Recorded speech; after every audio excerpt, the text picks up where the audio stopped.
Um certo dia, um escorpião chegou para um sapo e pediu para que ele ajudasse a atravessar o lago. O sapo prontamente disse: imagina, se você sobe em cima de mim e me dá uma picada, eu vou morrer nesse lago. E o escorpião falou assim: você acha que eu vou te matar? Eu vou acabar morrendo junto, eu jamais faria uma coisa dessa. Então o sapo concordou e levou o escorpião. Mas no meio do lago, o sapo sente aquela picada do escorpião e começando a ficar com o corpo duro, ele olha e diz: por que você fez isso? Agora vamos morrer eu e você. E o escorpião disse: eu sei disso, mas é a minha natureza. É muito mais forte do que eu. Se você achou que isso seria uma piada engraçada, você está enganado. Porque esta história fala muito sobre o assunto do vídeo de hoje. O assunto sobre a natureza humana. Então, vamos a este vídeo agora.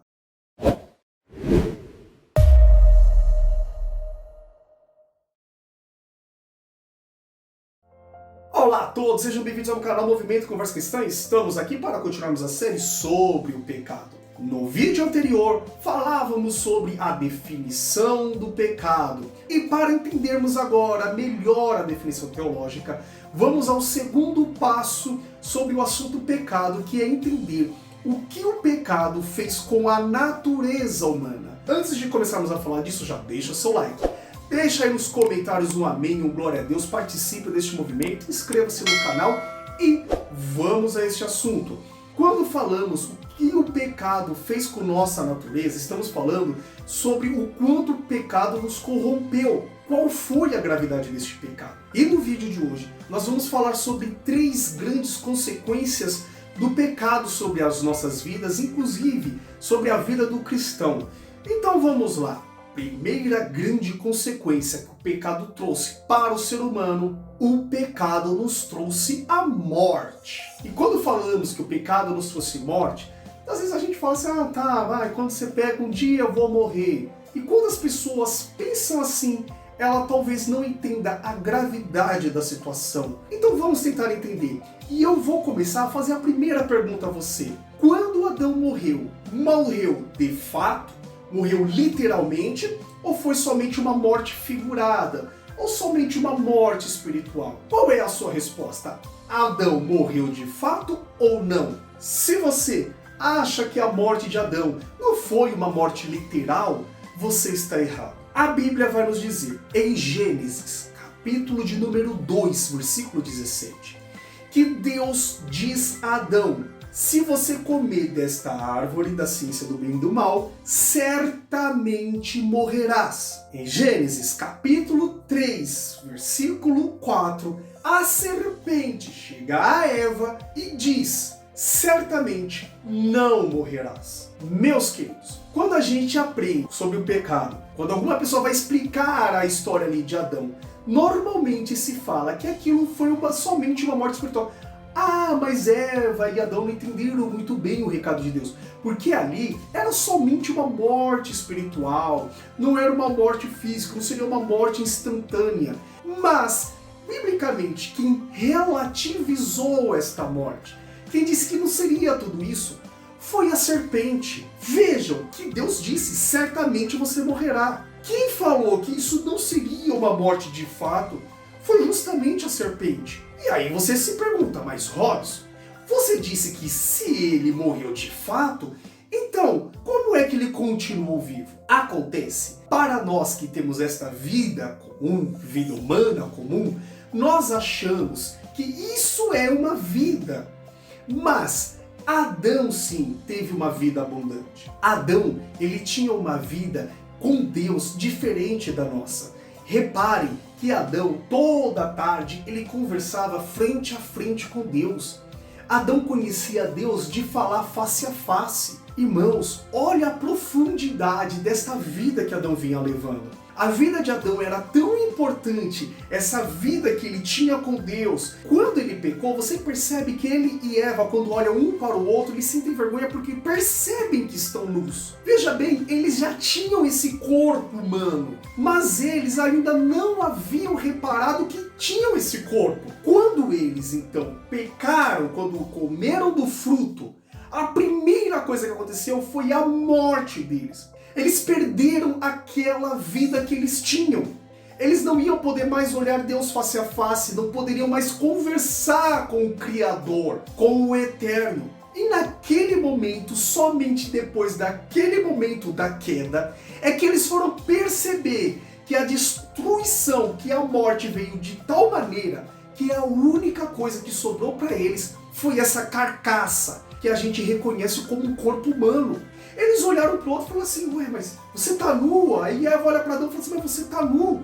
Agora que eles foram ter a realidade daquilo que aconteceu ao morrerem, na hora que pecaram. Meus queridos, a morte veio instantaneamente na hora que o homem pecou. E a Bíblia diz em Romanos capítulo 5, versículo 12, que esta morte passou para todos os homens.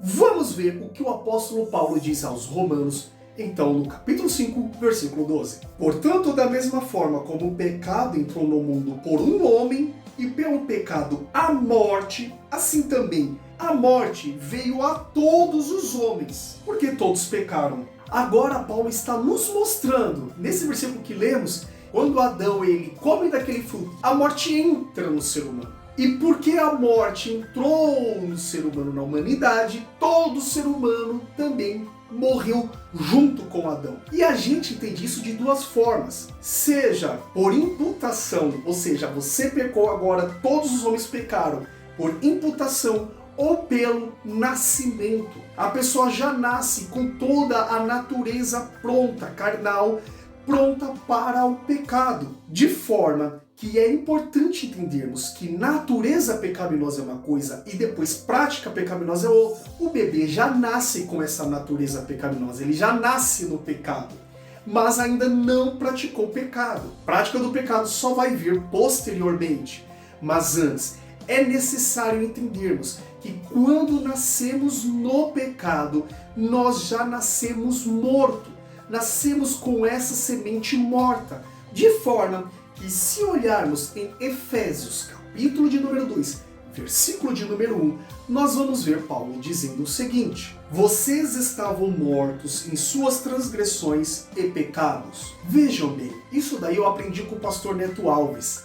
No grego, a palavra mortos é necros, e isso significa cadáver em estado de putrefação. Olha só o que Paulo está dizendo à igreja de Éfeso. Antes de conhecermos a Deus, nós estávamos mortos nos nossos pecados e nas nossas transgressões. E essa palavra mortos é um cadáver em estado de putrefação. Nós já nascemos nessa semente. É claro que o pecado, quando praticado, só é possível quando a pessoa sabe o bem e o mal, quando ela consegue discernir uma coisa da outra. Mas se nós já nascemos no pecado, há um antídoto de Deus para isso. Esse antídoto está escrito em João, no capítulo de número 3, quando Jesus, ao conversar com Nicodemos, ele diz: necessário é nascer de novo. Porque se nós já nascemos com essa natureza pecaminosa, Deus não vai aceitar nós do jeito que nós somos, esse corpo humano, com os desejos carnais e com toda a concupiscência que ele tem. Deus requer primeiro que nós nasçamos de novo. Esse nascimento é dado por Cristo e recebemos ele mediante a fé. Segundo ponto, o estrago que o pecado fez com o ser humano é: o pecado nos escraviza de tal modo que a cada minuto que passa, o ser humano vai realizando cada vez mais as vontades da carne. Vejam, em Gênesis no capítulo 3, versículo 6, que quando Eva ela olha para o fruto, ela viu que ele era desejável para comer. O que o diabo quer conosco, meus queridos, é que nós façamos a nossa própria vontade. A vontade de Eva, quando viu aquele fruto, ele era muito bonito. Ele devia ser muito saboroso, Eva imaginando isso consigo. E o diabo, a única coisa que ele queria é que Eva fizesse a vontade dela mesma. A vontade do inimigo é que você faça a sua vontade. Reparem bem nisso. O pecado ele nos domina de modo que nós somos tentados a fazer aquilo que ele quer. A fazer as concupiscências dele. A adulterar, ou a idolatrar, ou cometer um furto. tudo o pecado faz em nós, porque ele nos escraviza primeiro. É exatamente o que Jesus fala em João capítulo 8, versículo 34, quando está conversando com os judeus. Ele diz: e conhecereis a verdade, e a verdade vos libertará. Aqueles homens falaram: mas escuta, somos filhos de Abraão. Como assim? A gente vai ser liberto? A gente não é escravo de ninguém. Como você pode falar então pra gente que a gente vai ser liberto? E Jesus diz claramente: todo homem que pratica o pecado é escravo do pecado. Jeremias, capítulo 13, versículo 23, está escrito o seguinte: será que o etíope pode mudar a sua pele? Ou o leopardo as suas pintas? Assim também vocês são incapazes de fazer o bem. Vocês que estão acostumados a praticar o mal. Veja essa citação de Jeremias. O ser humano, ele está escravizado no pecado de tal modo que o ser humano ele não consegue praticar o bem. Da mesma forma que um negro não consegue mudar a cor da sua pele. Da mesma forma que uma onça não consegue tirar aquelas pintas, que a zebra não consegue tirar as listas da pele dela. Da mesma forma somos nós, nascemos no pecado. Somos como a historinha do escorpiãozinho, que por mais que ele quisesse ir para o outro lado fazer o bem, ele é tentado e não consegue se segurar e mata o sapo no meio do lago. Nós somos assim, nós não podemos fazer o bem. Mas a Bíblia tem um antídoto, quando nós falamos sobre a escravidão do pecado. Já que o pecado, ele nos escraviza, a única saída é quando nós somos comprados por um outro senhor. E isso está escrito em 1 Coríntios, capítulo de número 6, versículo 20. A Bíblia diz que nós fomos comprados por Cristo por um alto preço, na cruz do Calvário. Ele derramou o seu sangue para comprar a mim e comprar a você. Cristo pagou um preço que ninguém poderia pagar. E ele fez isso por amor, nos comprando e nos libertando do pecado. Dizendo para Satanás: este daí não é mais escravo seu, ele agora é meu.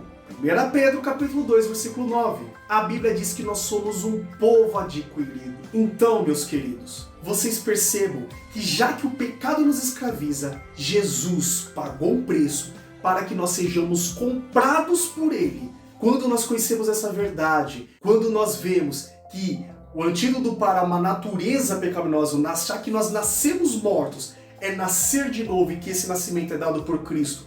Quando aprendemos que nós já nascemos escravo do pecado e que a única forma de nós sairmos disso é quando Cristo nos compra, percebemos que isso não depende de nós, mas sim de Jesus Cristo. Ele é sim quem nos liberta.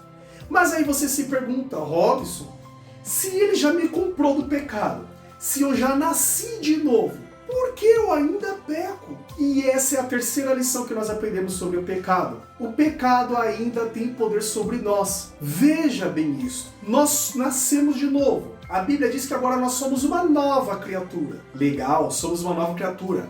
A gente passou agora a ter uma vida espiritual. Mas nós não deixamos de ser seres humanos. Nós nascemos de novo, temos uma vida com Cristo, mas nós ainda continuamos sendo carne. E enquanto nós formos carne, enquanto nós formos seres humanos, esta velha criatura ainda terá poder contra a nova criatura. Vejamos o que está escrito em Gálatas capítulo 5, versículo 17. Pois a carne deseja o que é contrário ao espírito, o espírito o que é contrário à carne. Eles estão em conflito um com o outro, de modo que vocês não fazem o bem que desejam. Vocês viram aí? Nós nascemos de novo, nós nascemos em Cristo, nós temos agora uma vida espiritual. E o Espírito de Deus, ele nos faz querer fazer o bem. Nós temos o desejo de nos santificar, de orar, de louvar a Deus, de buscar ao Senhor. Mas ao mesmo tempo, a nossa carne ainda tem os desejos pecaminosos. É tanto que Paulo mais tarde vai falar sobre as obras da carne. A nossa carne ainda vai lutar contra o Espírito, ainda vai querer fazer as coisas erradas. E é exatamente aí que começa a briga do Espírito contra a carne, da carne contra o Espírito. Eles vão brigar um com o outro. E enquanto nós estivermos aqui, nós sim seremos ainda tentados pela carne. E só há um jeito, meus queridos, de nós vencermos isso, que é o terceiro antídoto, já que há uma briga entre a carne e o espírito.